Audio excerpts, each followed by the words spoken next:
All right, we're back for another retro review, keeping it on schedule this time and giving even the patrons a little something early. I'm Justin. I'm Jessi. It's got to be like 6 or 7 in a row. I'm waiting until the day you forget so I can call you out on it, but you haven't forgot yet.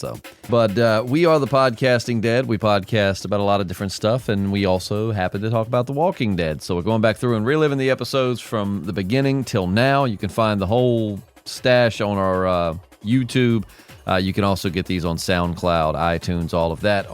I think they only post for like 4 or 5 at a time. So if you want to start back at the beginning, go to the YouTube. Also, don't forget to check out our Patreon, subscribe, like, comment, all that good stuff. Everybody always reminds you before you watch their videos. So, Jessi, this episode is called Self-Help. It's Season 5, Episode 5. It was directed by Ernest Dickerson and written by Heather Bellinson and Seth Hoffman, and originally aired November the 9th of 2014. So, we were chatting just briefly before the episode, and I really liked this one, and you really kind of didn't.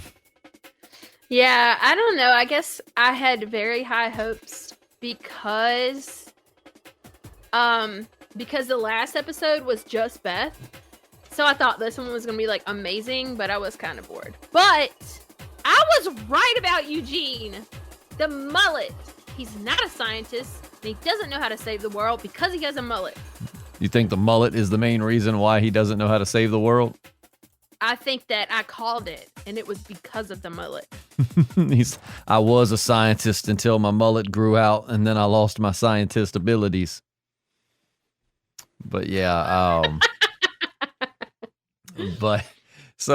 with this episode, we see a little bit about Abraham's background there towards the end. We see that he had a wife and kids and was just about ready to end it all until he found poor little helpless Eugene, who desperately needed his help, whose later face he would bash in. He didn't hit him but a few times, but man, he beat the snot out of Eugene.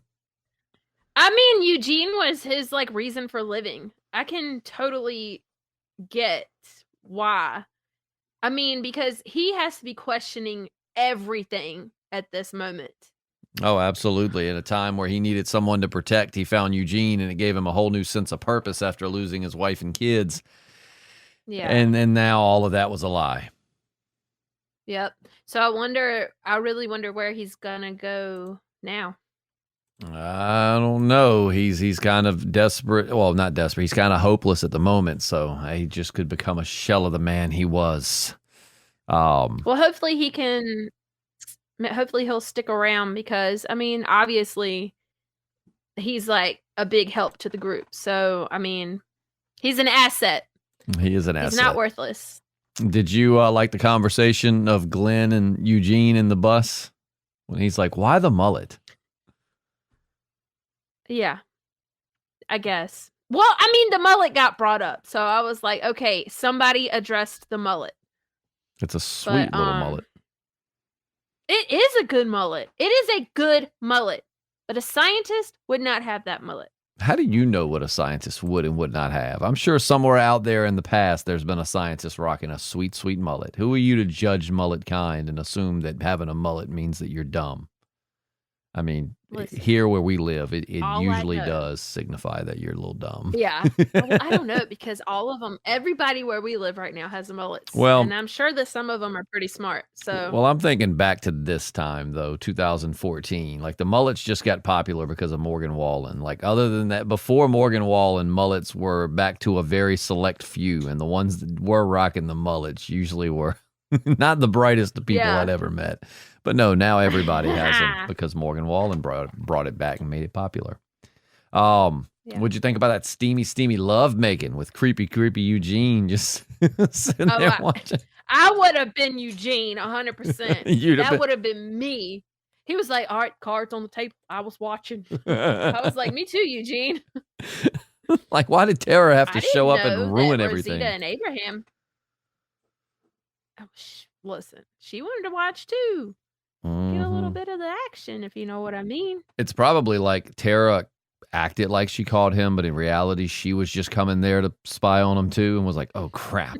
Eugene already beat me to it." She could hear it, and she was like, Rosita's so hot. I think you're right. Yeah, Abraham and Rosita been doing a little hanky-panky. But yeah, Not it's surprised. not surprised. What do you think? What do you think? How do you think everybody's going to respond to Eugene after all of this? I mean, like Rick and them, if they get back to them, how do you think everyone's going to take that? I don't know, because Tara took it really well. So, I mean, he really doesn't help the group at all. I mean, he did in this episode, but before that he didn't. But I guess he hasn't hurt them either. So, I don't know. I think they would be understanding. I think some of them will be understanding. I don't think everybody will be. I think they're going to have a conversation about it and figure it out. It's going to be like Survivor. They're all going to be sitting in a huddle, and it's like, Eugene, please extinguish your torch. You're out. Yeah. And then he gets on top of the fire truck and just sprays the torch with the now, like he did the zombies. I'd be about ready to kill Eugene once I found out he sabotaged the bus. That's where I think even more than, I mean, well, not, I don't know about, because you could have killed us. Like, we almost died. That, you know, and then the bus like caught fire and everything. Yeah, I think, I'd be pretty pissed about that. I kind of forgot about that for a second. Yeah. Mm-hmm. Yeah. Well, I mean, but then again, they were heading to Washington, and then they found out that there's no point. But still, you still need a vehicle. So. And it is interesting, like Rosita had told him, like, people have died for you. You know, like, people have legit, you know, people that we haven't seen, but legit people have died trying to get you to Washington, and it's all a lie. And he named them all. Mm-hmm. Like, he has that, like, he feels guilty about it. Yep. I remember when I first watched this, I thought Eugene was straight up dead. Like, I thought, because Abraham rocked his mess. I remember me and my parents, everybody, like, did he just kill him? I mean, really, I wouldn't have been surprised one bit if he did.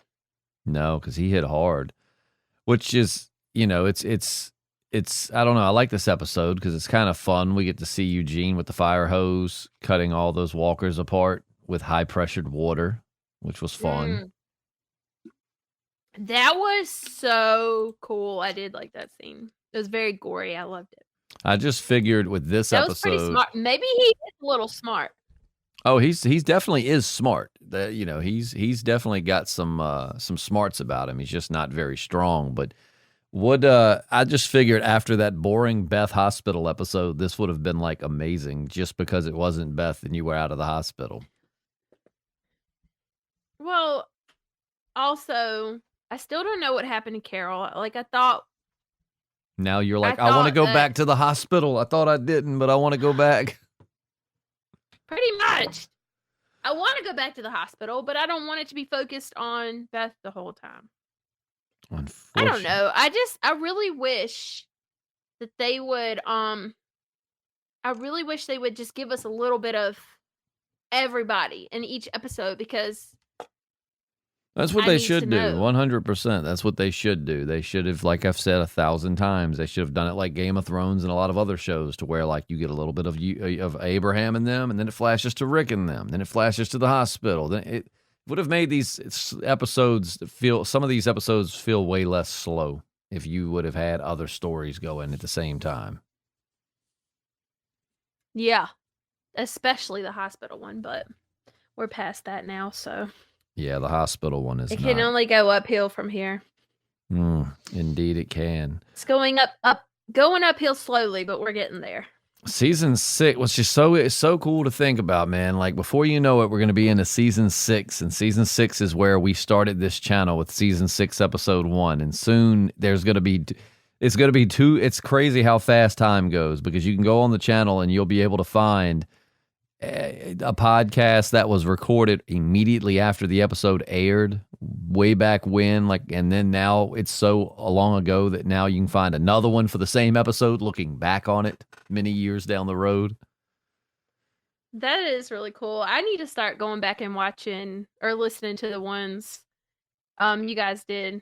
You should. You should do that before we do our podcast, just to see, you know, like what we had thought about it then.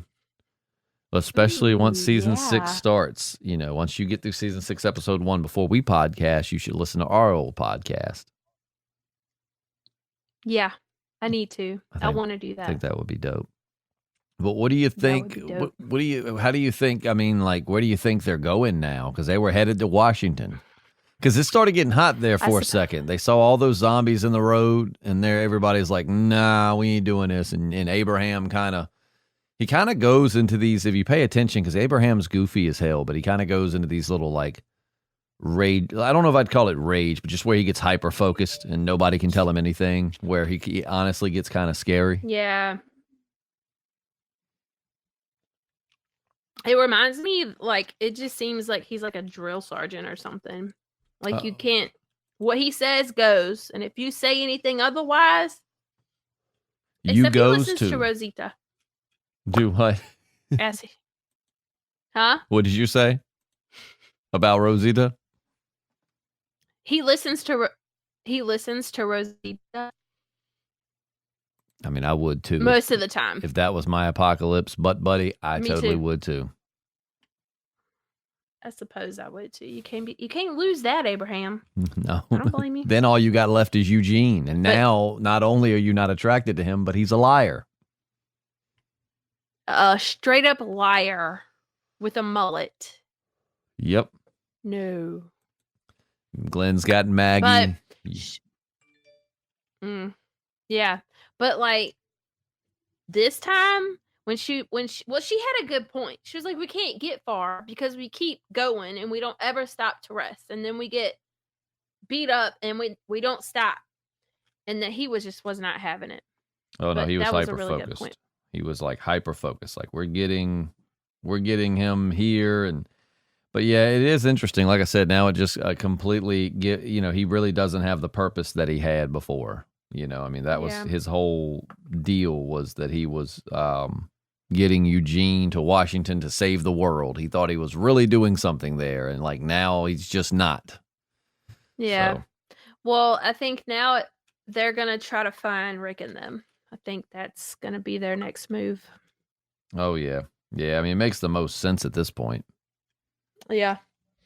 They split up for no reason. Ooh, I bet Glenn and Maggie are so pissed right now. We left our friends for you. Yes. I mean, I hadn't really thought about it. Like everything that led up to this and what people have sacrificed for him. Mm-hmm. I didn't really think about it till right now. And it was all built on a lie. Yeah. I hate that. I don't like Eugene anymore. Oh, there will be times when you will love old Eugene, and there may be times where you hate old Eugene. This is definitely one of the hate to Eugene moments. Yeah. Oh my gosh, you're sitting so close to some exciting stuffs. Some dumb stuffs too, but also some exciting stuff. I'm really excited. You're going to be at the introduction of Negan before you know it. I've heard a lot about this person. Well, I haven't heard about them. I've heard that name a lot. About this here Negan. My fiance is obsessed with Jeffrey Dean Morgan. Like, just thinks the older he gets, because he's in like his 50s, but she's like, the older he gets, the hotter he gets. And I'm like, yeah, well, the older Maggie gets, the hotter she gets. Yeah, this is true. Mm-hmm. This is very true. So of all the people in the apocalypse right now in the story at this point now, I don't think I've asked you this for a few episodes. Who is your favorite character right now? Has it changed? Who you rooting for the most? Is that one character? Like if they died, you would just be done. Probably. Oh, obviously. I feel like Rick is just like the obvious answer. I think it's Daryl. It is still Daryl. I do not want Daryl to die. If he died, I'm quitting the podcast. No, don't do that. We just said you were going to start handling merch and stuff. Please don't leave me. But honestly, if Glenn or Maggie died, I would be devastated for the other person. Oh yeah, they're like soulmates. They just happen to get. It's funny because they just happen to get with each other because it was like, well, he would have gotten with her, and but it's like with her, she just was like, I ain't really got many choices, and then they fell madly in love. Right, and she did not like him at first.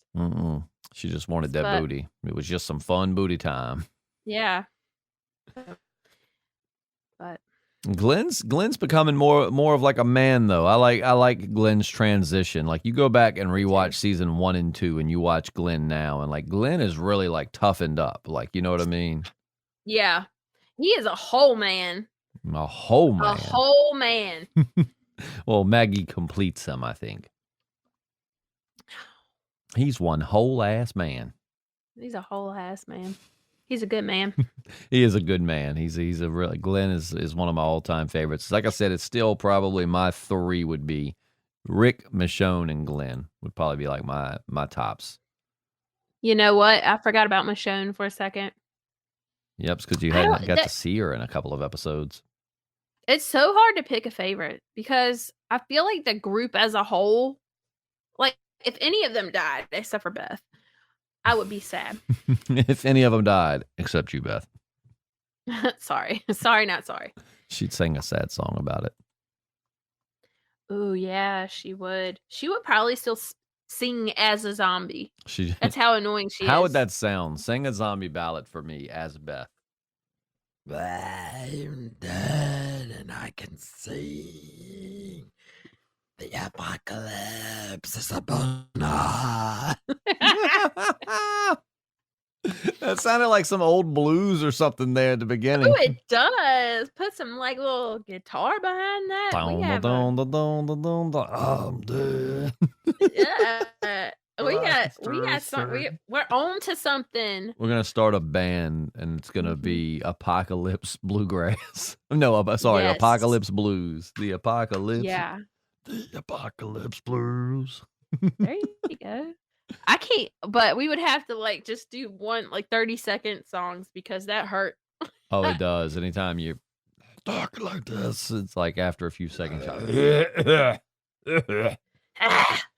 All right, Yeah. so now the part of the podcast that I'm dreading, and I'm going to let you go. Well, we'll go at the same time. Well, since I'm going to do sound effects, you go first. Let me get you a rating on a scale of 1 to 5. What did you think of the episode?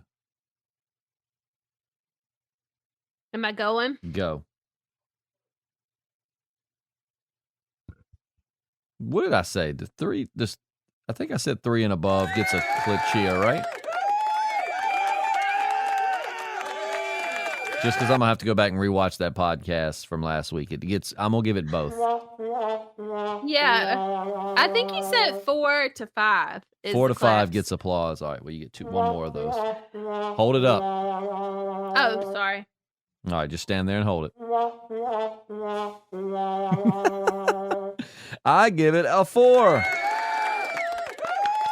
I like the episode. I like that we get to know Abraham a little bit more. I always like when you have like those tough, like just Banff characters, and then you kind of get to see why they tick and what they've been through, and knowing now that he had a wife and kids, and his wife didn't want anything to do with him after she saw him like mercilessly beat those dudes to death with a can of Chef Boyardee or whatever, Yeah. Campbell's chicken soup, whatever can he had in his hand, and then she thought he was a monster, and just shows you really, we know he's a Banff, but it just shows you what he's really capable of.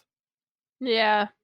Like Abraham. I mean, I love seeing everybody's past because you wonder, where everybody came from. Mm-hmm. So even if it was someone I don't like Beth, I would still love to see where she came from. Would you really though? Probably singing. I don't think you I would. mean, it's good to know. It's good to know. You get to the characters more, and so that way, like, I'm either, what is the word? Backed up in my hatred for her, or I could like her a little bit more. That's a good point. Either way, yeah. Well, for those that are watching this on the YouTubes or listening on SoundCloud or Spotify, we'll see you next Saturday. For those on Patreon, we'll see you here again in a few days. So don't forget, you can get 2 of these a week. And this one is coming out like a week early. So if you go to patreon.com, you get 2 of these a week and you get them early. Plus you get some extra Patreon casts and some merch that I'm working with Jessi on. So Lots of perks so to the excited. Patreon. So many cool perks. So make sure to join that and help support the channel. And we'll see you soon. I'm Justin. I'm Jessi. And we're the Podcasting Dead. Jessi, sing us some zombie blues on the way out. I'm gonna go outside and eat some brains. That was just beautiful. Like I could truly feel the pain of the zombie. Yeah.